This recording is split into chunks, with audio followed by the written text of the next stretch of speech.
I'm Celia Burgaz. I work in the European Commission Knowledge Center on Cancer, which is a platform I'm going to be talking about today. And I'm the one that is in charge of managing it. And I'm going to explain you a little bit the role of the Joint Research Center, that is one of the directorates of the European Commission. We do science for policy, and we are going, both me and my colleague Francisco, we are going to explain to you how we are actually supporting policies with evidence. So, Celia, if you don't mind, could you lower the Zoom windows, because it's now the gray screens visible? yeah, sure. Let me try like that. Does it work better? It's still there. I think you can go and minimize the... Yeah, now it's better. Thank you. I don't know if that works now, that I can no longer see. It was the problem of seeing the faces of the different people, right? Now it I works? think it's okay. It's just a bit of a gray in there. It's okay. Please go ahead. Thank you. A bit of gray. I cannot see that in my screen, so I'm not sure I understand what you are referring to.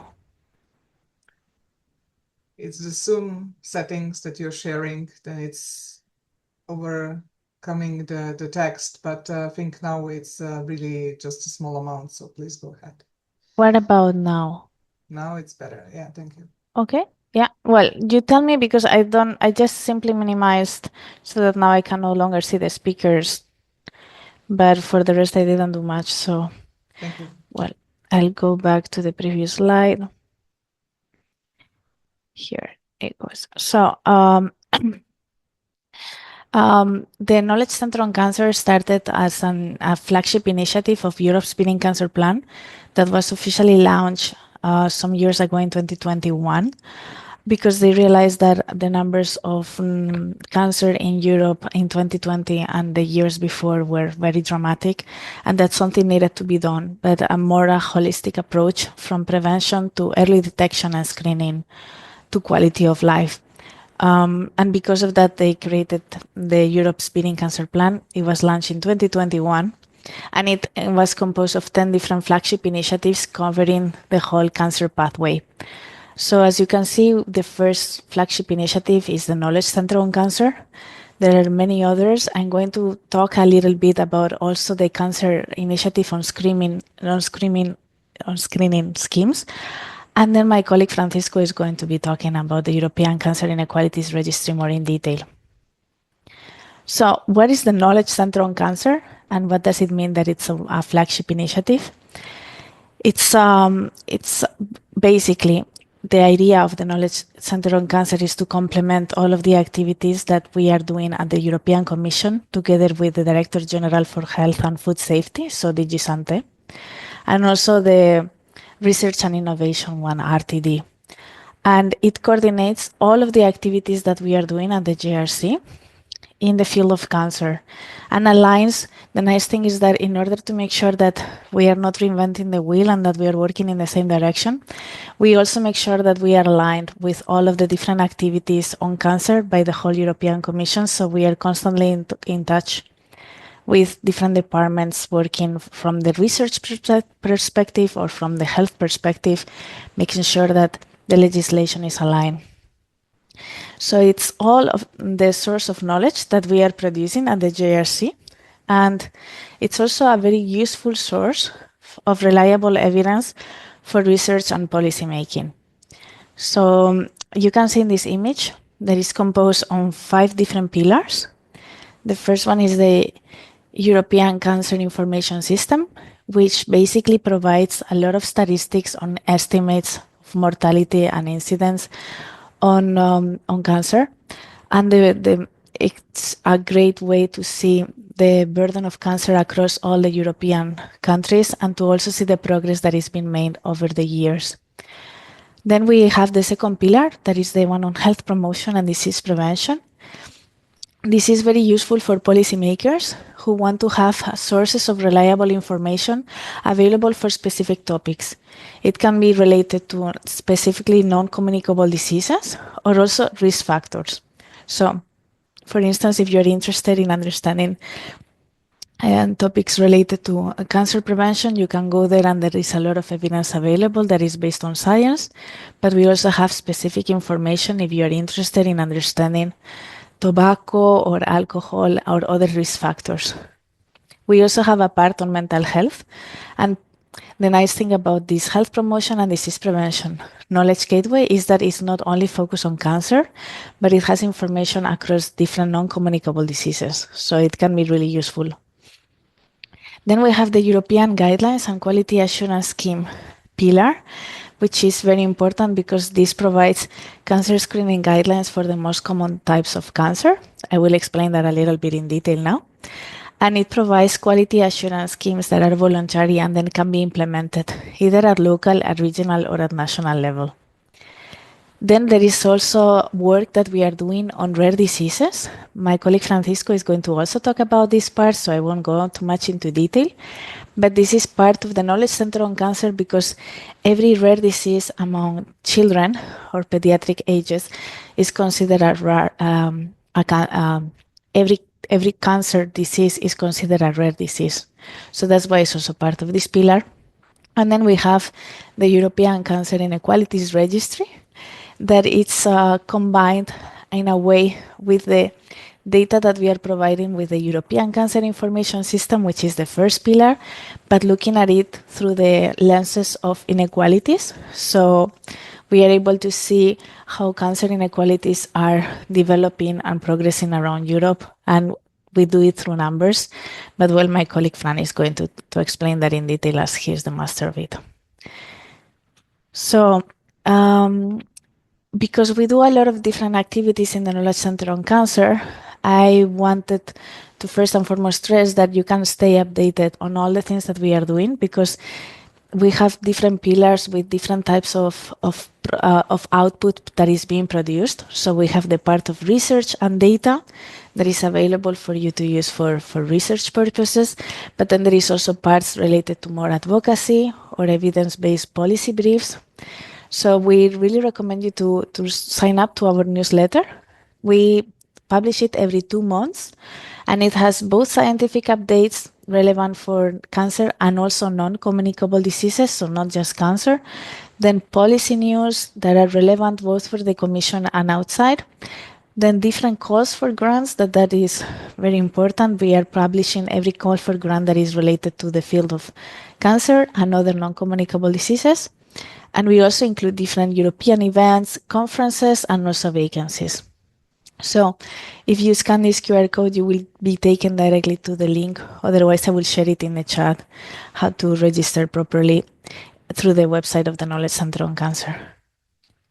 And now I'm just going to, because I still have some time, I'm going to go a little bit more in detail in some of the pillars that I described that we think can be interesting for you to know. So the first one is the European Cancer Information System. That is the one I was telling you about, that allows us to see and to measure through data the burden of cancer across the European Union. And it actually has more countries that are 32 in total.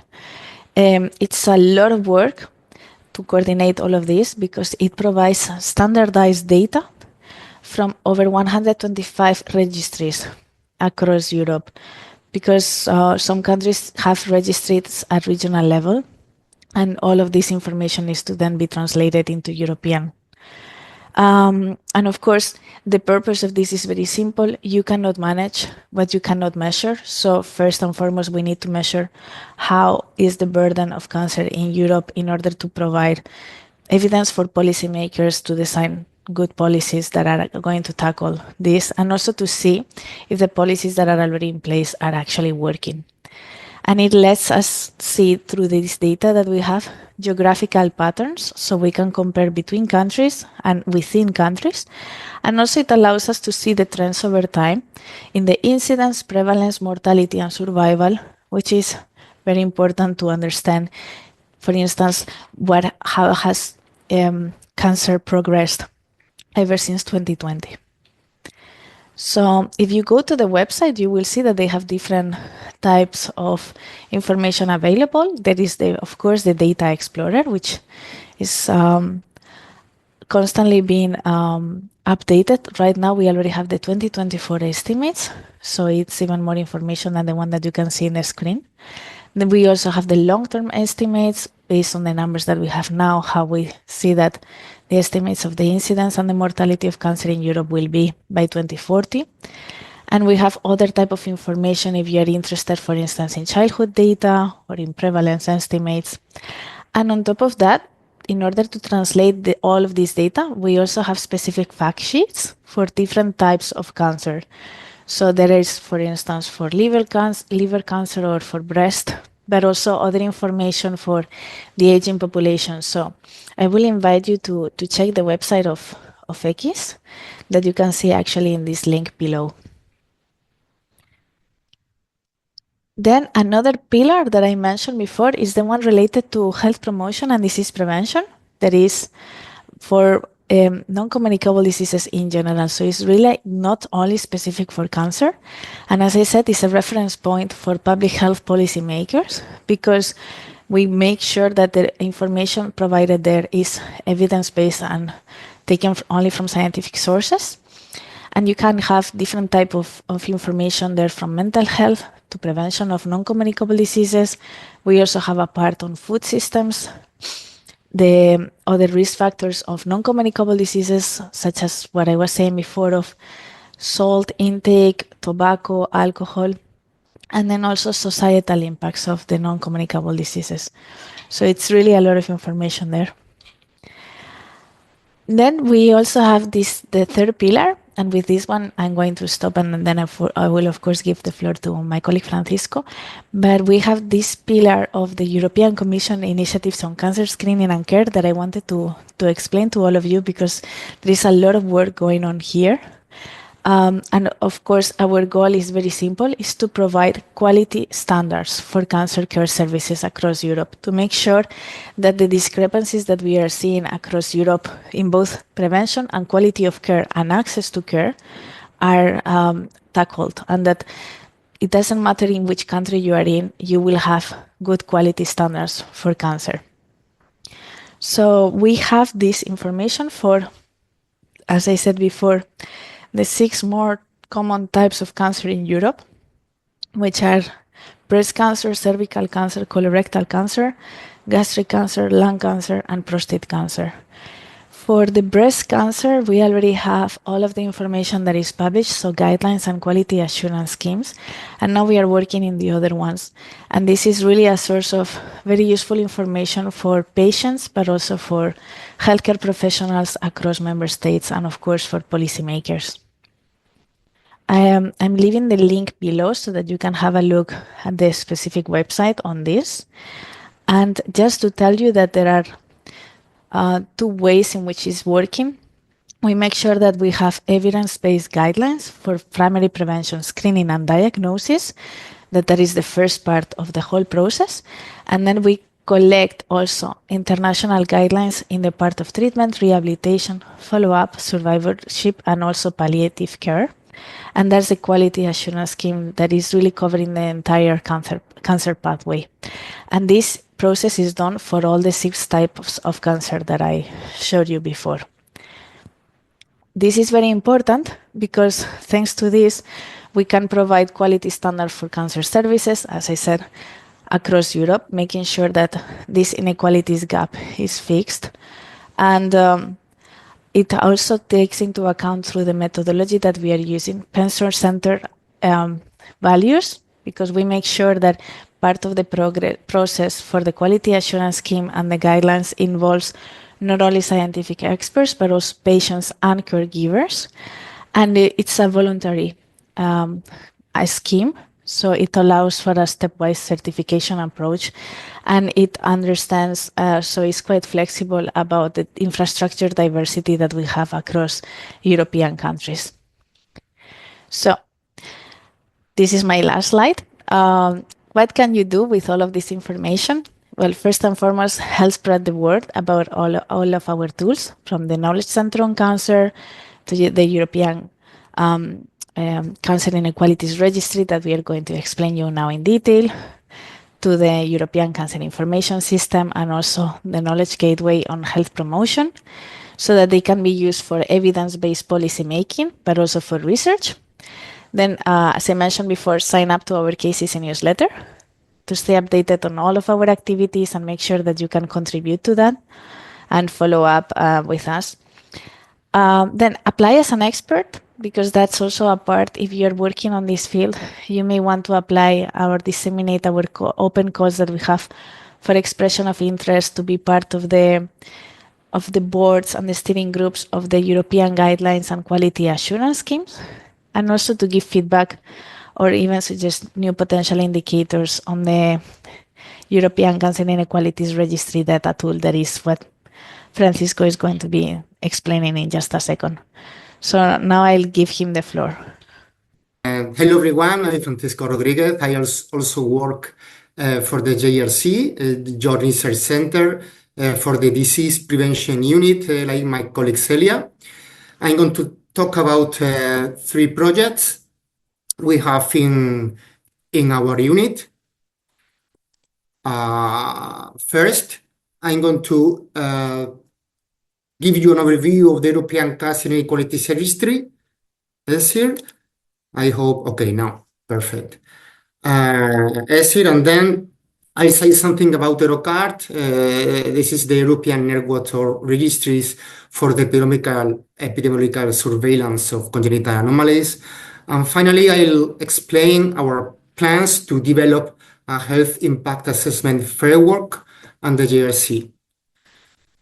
So let me start with this slide that I took from my colleague Celia's presentation. As she said, ESIR is one of the flagship initiatives of the European Beating Cancer Plan, and ESIR is a part of the KCC, in fact.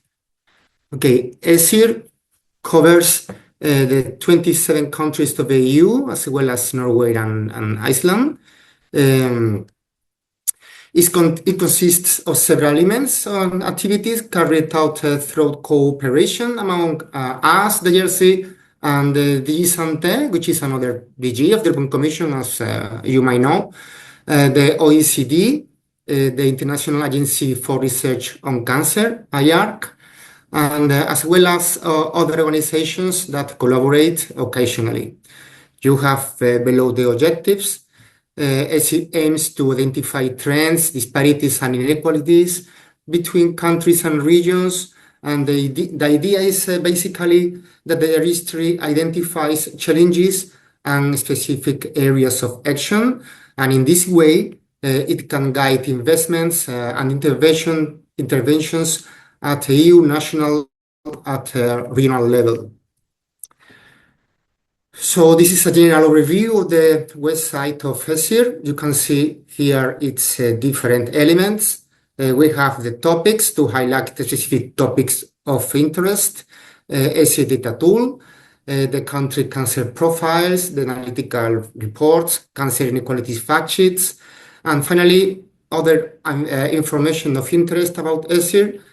Here, for instance, you can find the ESIR data tool roadmap, where you can find the quality criteria and the indicators to be included each year. So let's start with the ESIR data tool that presents a set of cancer-related indicators to explore and compare inequalities. We have the information organized on 2 main levels, being the first level, the inequality dimension.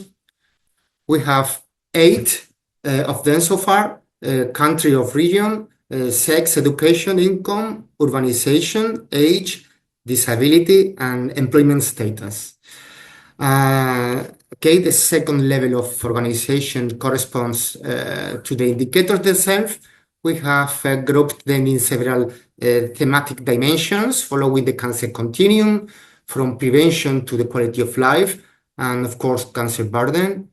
Altogether, we have so far 101 indicators in the ESIR data tool, and we plan to include 30 more before the end of this year.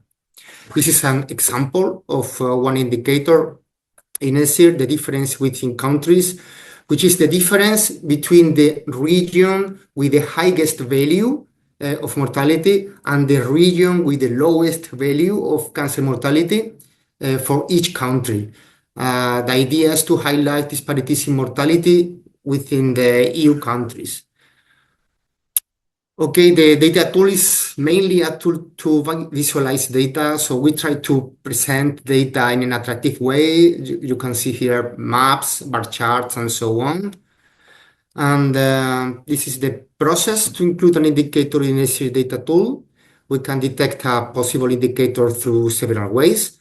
And then we check the availability of data, because sometimes we hear about a potential indicator and then we see that the data doesn't exist. Okay, if data exists, then we check its quality against the quality criteria to accept data. We have 6 quality criteria to be included in ESIR. You can find more information in the ESIR website, in the roadmap. And the data, if the data is accepted, we include this indicator in the annex to the roadmap with the source, the expected date of inclusion. Okay, and we updated this annex once a year. For instance, if one indicator is not available at least in 19 countries out of 29, we don't include this indicator in the data tool. We explore other alternatives. For instance, we try to collect data. On the short term, we can develop a fact sheet with the data we have. And precisely, this is the following element of ESIR. The fact sheets. We have 2 types of fact sheets. On the left, you can see the thematic fact sheets. They focus on specific cancer-related inequalities, for instance, inequalities in colorectal cancer screening. And on the right, we have the country-specific fact sheets. They include the results of the EU CANINEQ project. This project was developed for ESIR by the IARC. And this project provides country-specific estimates of cancer mortality by education level across Europe.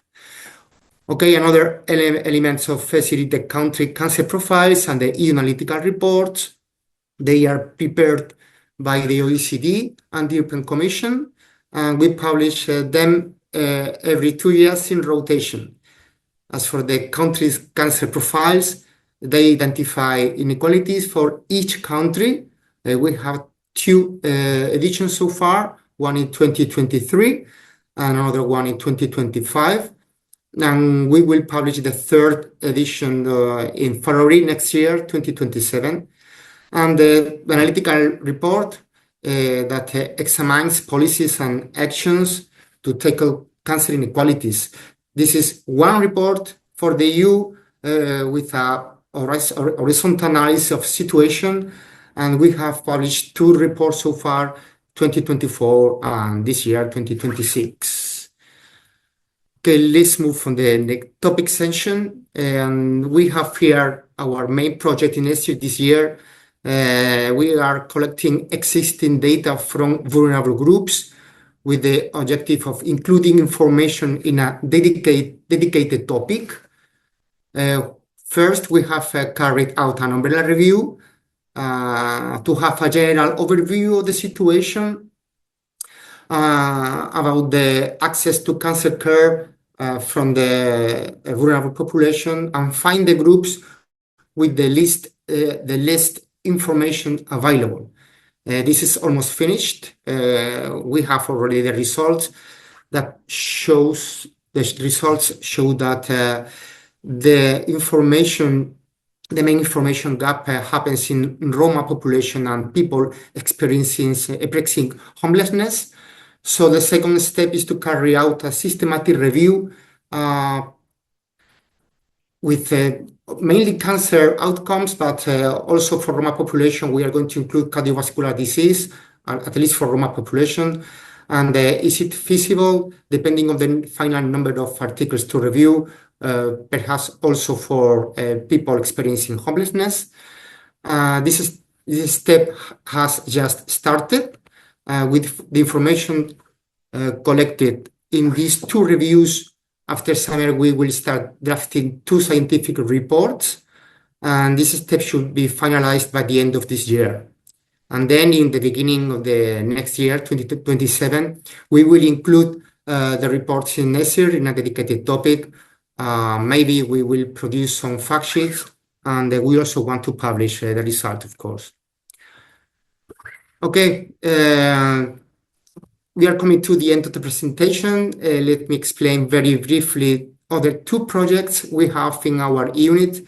First, a few words about EuroCAT. This is the European Network Registries for Epidemiological Surveillance of Congenital Anomalies. It consists mainly in 40 registries. We at the JRC are the so-called central registry. We have the data of congenital anomalies from all registries, and we analyze this data to monitor the situation in Europe. For instance, trends and clusters of congenital anomalies, possible reasons for these clusters, because we already have a lot of variables in our database. And okay, I think it's a very important project and very useful in some cases, of course. No? And finally, the health impact assessment framework at the JRC. Okay, just in case you know what HIA is. The health impact assessment, HIA, is a systematic process to determine the potential health effects on the population of a policy or project, and very important, the distribution of these effects. HIA provides evidence-based recommendations to minimize negative impacts and, very important, maximize health benefits from policies. The main features of HIA are equity, the distribution of impacts, the consideration of social determinants of health, sustainable development, because it considers short and long-term impacts. Democracy, of course, in participation of people is very important, and of course transparency, and the ethical use of evidence. And this is a tool to implement the health in our policies, no? Because mainly the policies are from non-health sectors. Okay, we have seen that the health is included in impact assessment and evaluation of EU policies, about in the 20% of cases. But we think there is some room to improve the way health is considered, and the quantity, of course, of health impact of impact assessment and evaluation that considers health impacts. As at the JRC, we provide independent evidence-based knowledge and science supporting EU policies. We want to support the health part of impact assessment and evaluation of EU policies. The project is still in the very beginning. We are discussing it with DG Santé, and we hope to carry out a pilot with our colleagues from Santé very soon, and let's see how the project goes. Okay, that's all from my side. Thank you very much.